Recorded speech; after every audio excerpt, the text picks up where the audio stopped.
Professor doctor Mohammad ইউনূসের মাধ্যমে Tarique রহমানও managed হয়ে যাচ্ছেন, সেই বন্দোবস্ত হচ্ছে, পরিস্থিতি সেদিকে যাচ্ছে।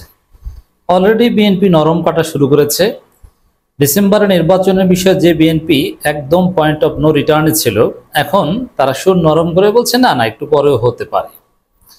এরই মধ্যে তারেক রহমান এবং প্রফেসর ইউনূসের মধ্যে বৈঠক প্রায় চূড়ান্ত হয়েছে। আমি আগেই বলেছিলাম যে এটা আনুষ্ঠানিক শিডিউলে থাকবে না।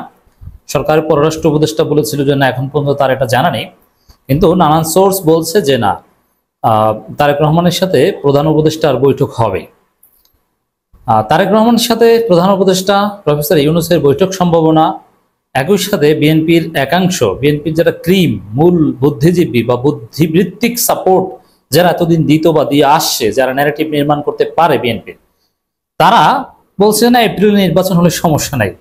তাহলে ডিসেম্বর নির্বাচনের বিষয়ে যারা ওই সালাউদ্দিন গ্রুপ বা আরো যারা যা বলেছিল ওটা থেকে আসলে পিছু হচ্ছে। অলরেডি আপনি যদি এই যে বিএনপি যে চিঠি দিয়ে সতর্ক করেছে বুলু এবং দুদুকে, তারপরে দুদুর বক্তব্য যদি শুনেন, দুদু নরম হয়ে গিয়েছে। এখন দুদু খুব ভদ্র ভাষায় কথা বলে, আস্তে আস্তে কথা বলে, তার ফিজিক্যাল সেই মাস্তানি অ্যাপিয়ারেন্সটা নাই। এখন দুদু মাওলানা, আলহাজ মাওলানা শামসুজ্জামান দুদু। তো সেই দুদু বলছেন যে না, প্রয়োজনে জানুয়ারিতে নির্বাচন হতে পারে। এখন ডিসেম্বর থেকে জানুয়ারির পার্থক্য অনেক, আমি আলাদা আলোচনায় শুনিয়েছি। একদিন পার্থক্য হলো এর সিগনিফিকেন্সের পার্থক্য অনেক, অনেক মনস্তাত্ত্বিক বিষয় রয়েছে। তো এখন বিএনপি তাদের সেই প্রিয় ডিসেম্বরকে ছেড়ে আসছে, জানুয়ারিতেও হতে পারে বলছে। আবার বিএনপির যারা সরকারে আছে, যেমন মুশফিকুল ফজল আনসারী, এরা বলছেন যে না ঠিক আছে, প্রধান উপদেষ্টা বলেছে যে সেটাই ঠিক আছে। আবার নতুন খবর দর্শক, মারুফ কামাল খান, খালেদা জিয়ার সাবেক প্রেস সচিব, তিনি বলছেন যে এপ্রিল নির্বাচনের সমস্যার কিছু নেই। মারুফ কামাল খানের একটা ফেসবুক পোস্ট, বিএনপি শীর্ষ নেতা তারেক রহমান সৌজন্য সাক্ষাৎ করবেন লন্ডন সফররত মোহাম্মদ ইউনূসের সঙ্গে। সাক্ষাৎটা কিন্তু তারেক রহমানের পক্ষ থেকে, নট ইউনূসের পক্ষ থেকে। মানে এখানে তারেক রহমান বা বিএনপিরই আর্জেন্সি। এখন তারেক রহমান কি করবেন? ডিসেম্বর নির্বাচনের কথা বলবেন? এটা সম্ভবই না। বরং তারেক রহমান ম্যানেজড হবেন যে না ঠিক আছে, এপ্রিলের নির্বাচনে আমরা রাজি। ধীরে ধীরে সেই পথে আসবেন, ইউনূসের পথে আসবে ধীরে ধীরে। এছাড়া তারেক রহমান কিছু করার নেই। বরং এখন তারা দেখবে এটা যে এপ্রিলে হয় কিনা, এটা নিশ্চিত করাটাই বিএনপির টার্গেট থাকবে, যে এপ্রিল যেন আবার হাত ফসকে বের না হয়ে যায়। তবে হ্যাঁ, বিএনপি যদি বাড়াবাড়ি করে তাহলে নির্বাচন এপ্রিলও হবে না। মারুফ কামাল খান যেটা লিখেছেন, আমার কাছে এটা সুখবর বলেই মনে হয়। দ্বন্দ্ব যারা চায় তারা মূর্খ, অবিবেচক, স্বার্থান্বেষী কিংবা ক্ষতিকারক বিশেষ উদ্দেশ্যে নিয়োজিত। আমি চাই জাতীয় স্বার্থে ইউনূস তারেক মিথস্ক্রিয়া, এই সমঝোতা বারুক দেশবাসীর কল্যাণ হোক। হ্যাঁ, এটা ঠিক, ইউনূস তারেক মিথস্ক্রিয়া হলে, ইন্টারেকশন হলে ভারত এখানে দুর্বল হয়ে যাবে, কোনো সন্দেহ নাই। তখন এই যে লাফালাফি করছে বিএনপির যারা ভারতপন্থী, বুলু, দুদু, রিজবি, কিংবা গরম গরম কথা বলছে সালাউদ্দিন, এরা কিন্তু চুপসে যাবে। তখন দেখবেন যে মঈন খান, ডক্টর খন্দকার মোশাররফ, জমিরুদ্দিন সরকার, সেলিমুর রহমান, এরা সামনে আসছেন। তো দর্শক, তারেক রহমান এবং ইউনূস বৈঠক এটা অত্যন্ত গুরুত্বপূর্ণ হবে। এর মধ্য দিয়ে তারেক রহমানের যে অনড় অবস্থান ডিসেম্বর, এই জায়গা থেকে কিছুটা হলেও ফিরে আসবেন এবং প্রফেসর ইউনূস মিষ্টি হাসি দিয়ে তারেক রহমানকে বুঝিয়ে তাকে এপ্রিলে রাজি করাতে সক্ষম হবেন। একই সাথে বিএনপি যে আকাম শুরু করেছে, আশা করি সেই বিষয়েও প্রফেসর ইউনূস তারেক রহমানকে বলবেন যে এখনো দেশে যে অস্বস্তিকর পরিবেশ বা অস্থিতিশীলতা যতটুকু আছে, এর জন্য পুরোটাই দায়ী বিএনপি।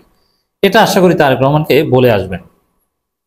এই মারুফ কামাল খান তার একটা ফেসবুক পোস্ট নিয়ে যুগান্তর রিপোর্ট করেছে এভাবে যে এপ্রিলের প্রথমার্ধে নির্বাচন হলে খুব সমস্যা হওয়ার কথা না। এই খবরটা একটু দেখেন, তাহলে বুঝবেন যে বিএনপি ধীরে ধীরে কিভাবে আসছে। বিএনপির ইন্টেলেকচুয়াল অংশটা এপ্রিলে নির্বাচনের পথে আগেই রাজি। একটা অংশ তো মুশফিকুল ফজল আনসারীরা তো এমনিতেই ওয়েলকাম জানিয়েছেন। বিএনপি চেয়ারপারসনের সাবেক প্রধানমন্ত্রী খালেদা জিয়ার সাবেক প্রেস সচিব সাংবাদিক মারুফ কামাল খান বলেছেন, আগামী বছর 2026 সালের এপ্রিলের প্রথমার্ধে সংসদ নির্বাচনের কথা বলছেন অন্তর্বর্তীকালীন সরকার প্রধান মোহাম্মদ ইউনূস। সেটা চৈত্র মাসের দ্বিতীয়ার্ধ। ঈদুল ফিতর হবে 19 বা 20 মার্চ। এসএসসি পরীক্ষার সম্ভাব্য তারিখ মে মাসে, কাজেই খুব সমস্যা হওয়ার কথা নয়।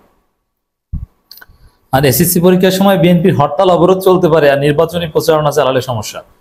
আর নির্বাচনী প্রচারণা এমন কি, এমন কোন প্রচারণা চাই না, এমন কোন প্রচারণার স্টাইল বৈধতাই থাকতে পারে না যে প্রচারণায় মানুষের পড়াশোনার ক্ষতি হবে, জীবনযাত্রা ক্ষতি হবে। রোজায় বলে যে রোজায় কিভাবে প্রচারণা চালাবে, আরে যে প্রচারণা রোজা রেখে চালানো যাবে না ওই প্রচারণাই দরকার নেই, ওটা নিষিদ্ধ করেন। নির্বাচনে আচরণবিধি নতুনভাবে প্রণয়ন হচ্ছে, আপনি জানেন না? এসব মারামারি চলবে না, শোডাউন চলবে না। অতএব এসএসসি পরীক্ষা রোজা এগুলো কোনো কিছুই সমস্যা না, এগুলো ফাও কথা। এটা বিএনপির এই খালেদা জিয়ার সাবেক এই প্রেস সচিব তিনি বলছেন যে এটা সমস্যা হওয়ার কথা না, তিনি হিসাব দেখাচ্ছেন যে এসএসসি পরীক্ষা আরো পরে। সামাজিক যোগাযোগ মাধ্যমে ফেসবুক পোস্টে তিনি সব কথা বলেন। ওই পোস্টে মারুফ কামাল খান বলেন, আমার মনে হয় তারিখের চেয়ে বেশি গুরুত্বপূর্ণ একটা সুষ্ঠু, অবাধ, নিরপেক্ষ ও দেশে ও বিদেশে গ্রহণযোগ্য জাতীয় নির্বাচন অনুষ্ঠান করতে পারা। এখন তারিখ নিয়ে যদি বিএনপি বাড়াবাড়ি করে তাহলে সে অবাধ ও সুষ্ঠু নির্বাচন সম্ভব না। আর বাস্তব কথা হচ্ছে বিএনপি অবাধ ও সুষ্ঠু নির্বাচন চায় না, কারচুপি ছাড়া বিএনপির সামনে কোনো অপশন নেই, কারণ বিএনপির জনপ্রিয়তায় ধস নেমেছে। ফেয়ার ইলেকশনে যে পরিমাণ ভোট বিএনপি পাবে তাতে নির্বাচনে জেতা যাবে না। নির্বাচনে জিতবে জামাত চরমোনাই জোট। জনগণের জোয়ার এখন তাদের দিকে। তো এই বহু বছর এদেশে নির্বাচনের নামে প্রহসন করেছে ফ্যাসিস্ট রেজিম।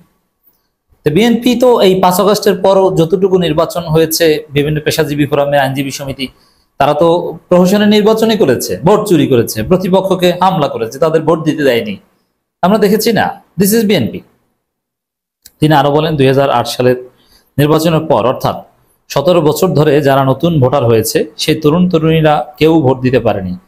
এখন বিএনপির ডিসেম্বর নির্বাচনে আরেকটা রহস্য হচ্ছে, এই তরুণ তরুণীদের একটা বিশাল অংশ জানুয়ারিতে ভোটার হচ্ছে, তাদের 18 বছর পূর্ণ হচ্ছে। এখন ডিসেম্বরে হলে কিন্তু তারা ভোট দিতে পারতো না, এখন যেহেতু ডিসেম্বরের পর নির্বাচন মানে এপ্রিলে, এজন্য ওই তরুণ তরুণীদের একটা অংশ মানে Gen Z voter, lakh lakh Gen Z voter নতুন ভাবে ভোটার হবে, এটাও আবার বিএনপি সহ্য করতে পারেনি। এটা বিএনপির ডিসেম্বরের নির্বাচনের ক্ষেত্রে অনড় থাকার আর একটা কারণ ছিল। কাজে সবাই মিলে একটা উৎসবমুখর নির্বাচনের পরিবেশ নিশ্চিত করুন। তাহলে মারুফ কামাল খানের পোস্ট থেকে স্পষ্ট যে উৎসবমুখর পরিবেশে নির্বাচন নিশ্চিত করতে হলে বিএনপিকে এপ্রিলে নির্বাচন মানতে হবে, ডিসেম্বরের উপর জোর ধরে বসে থাকলে হবে না। দ্বন্দ্ব সংঘাত কোনো সুফল বয়ে আনবে না, বরং সবকিছু অনিশ্চিত হয়ে যেতে পারে। এবং তাতে আমরা গণতন্ত্র চাই, ফেসিবাদের সব ক্লেদ অপসারণ করতে চাই, দেশপ্রেমিক, জবাবদিহিমূলক, দক্ষ, যোগ্য সরকার চাই, দায়িত্বশীল বিরোধী দল চাই।